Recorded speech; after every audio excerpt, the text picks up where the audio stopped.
podcast Ciências em Historinhas, do projeto Com Química das Crianças da UniOeste. Eu sou a Camila Rodrigues e hoje vou contar para vocês a história do livro Aventura da Imagem, escrita por Lia Zatz e Diana Zatz Mussi.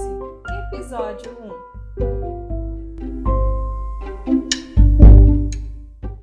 Desde pequenos, estamos tão habituados a ver imagens que nem percebemos o quanto elas estão presentes na nossa vida, dentro e fora de casa.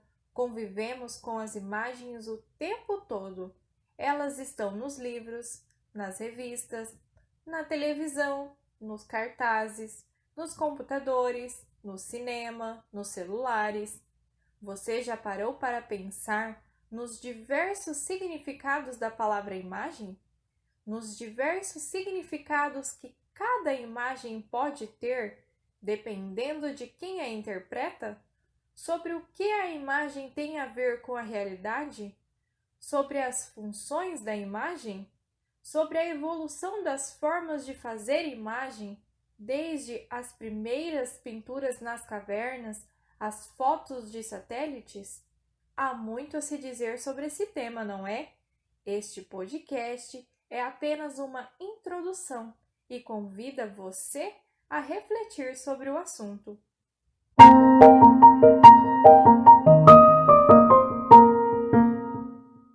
O que é imagem? Outro dia, a mãe de uma menina de 2 anos viajou a trabalho por uma semana. Para matar as saudades da filha, ligou pelo Skype. A filha, sem entender que estava olhando para a imagem da mãe e não para a mãe real, passava a mão na tela do computador, tentando tocá-la.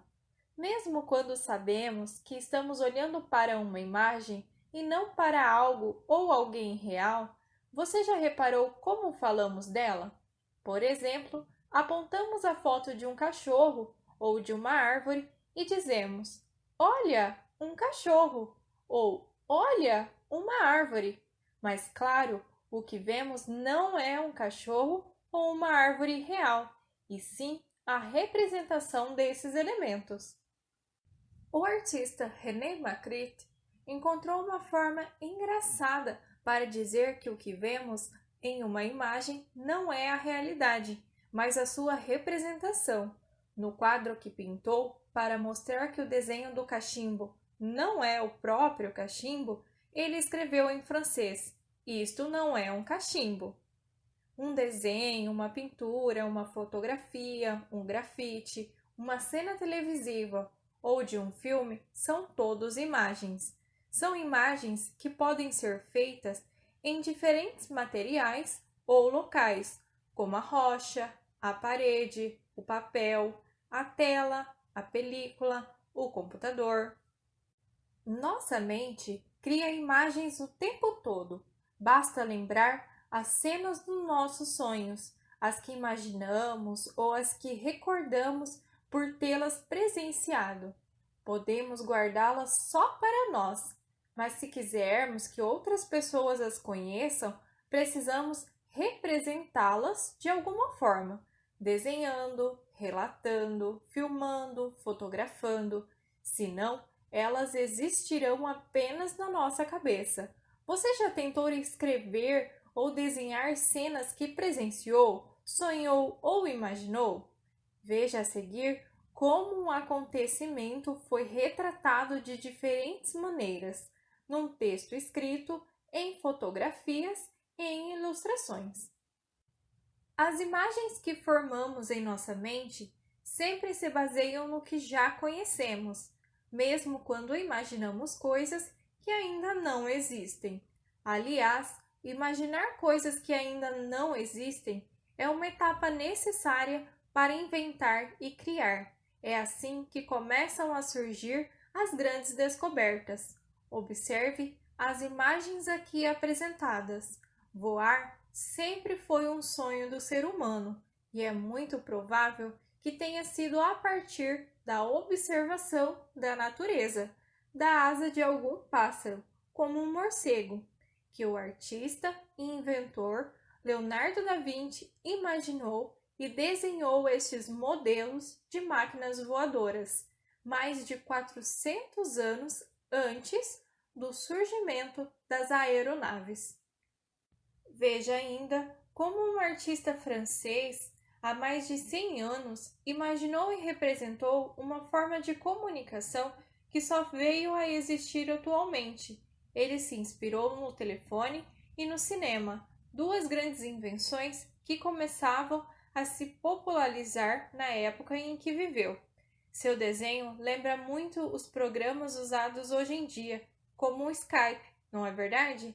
Ele só errou feio na maneira de se vestir no ano 2000. Provavelmente os conhecimentos daquele tempo não permitiam que ele imaginasse uma mulher usando, por exemplo, uma calça comprida, justa com camiseta. Por isso, ele a representou vestida com as roupas usadas naquela época. E o nosso futuro? Você já tentou imaginar? A imagem e suas funções. As imagens são parte fundamental da história da humanidade. Já nos tempos pré-históricos, os povos desenhavam nas paredes das cavernas onde moravam, registrando momentos de suas vidas e de seu cotidiano. Não é incrível olhar para as pinturas rupestres feitas por pessoas que viveram há 10, 15, 30 mil anos e reconhecer aspectos da vida delas? Na pintura aqui apresentada, por exemplo, é possível ver uma cena, provavelmente de caça, de um povo desse período. Mas será que essa pintura foi feita para contar uma caçada, para dar sorte na caçada, para enfeitar a caverna? Não podemos saber com certeza sua função para o povo que a fez, pois, como a escrita não existia nessa época, eles não nos deixaram narrativas. Para nós, no entanto, ela cumpre uma importante função. Comunica algumas informações sobre como viviam e até nos permite fazer suposições, como, por exemplo, de que eram caçadores e comiam carne. As imagens nos permitem conhecer as roupas, os alimentos, os modos de vida, os móveis, os tipos de moradia, as brincadeiras de gente que está longe de nós, seja no tempo, seja no espaço. Veja como é divertido descobrir se conhecemos alguma das brincadeiras retratadas na pintura, jogos infantis feitas pelo pintor Peter Bruegel há mais de 400 anos. Informar é uma das funções das imagens, e basta um olhar para que uma imagem comunique com mais rapidez e às vezes com mais força do que a escrita ou a fala. Bom exemplo são os ícones de sinalização, que podem ser entendidos por todos os povos. Outra função das imagens é a de ilustrar o texto escrito, como se vê nos livros infantis, enriquecendo, complementando e surpreendendo. Mas a imagem pode também ter a função de sozinha contar histórias, sem precisar de palavras, como muitas das imagens que estão presentes nesse livro. Veja, por exemplo, esta história da autora e ilustradora Eva Furnari. Contar histórias por meio de imagens, sem precisar de palavras, acontece desde antigamente. Um dos principais trabalhos dos artistas era atender encomendas da igreja. As obras produzidas contavam por meio da imagem histórias da Bíblia para uma população que era quase toda analfabeta. As imagens tinham a função de ensinar religião à população e contar a história dos santos. Observe o tríptico do pintor holandês Hieronymus Bosch. Fechada, a obra representa a Terra no seu início, quando nela só existia minerais e vegetais, antes do surgimento dos animais e dos seres humanos. A obra aberta apresenta no painel esquerdo o Jardim do Éden, no central, o Jardim das Delícias Terrenas, e no painel direito, o Inferno. Ou seja, segundo a pregação bíblica, o primeiro homem e a primeira mulher viviam no paraíso até cometerem um pecado, painel da esquerda. Nesse momento, passavam para a condição humana, sujeita a desejos e necessidades, painel central. Dependendo do que fizessem ou pensassem, poderiam ir para o inferno, painel da direita.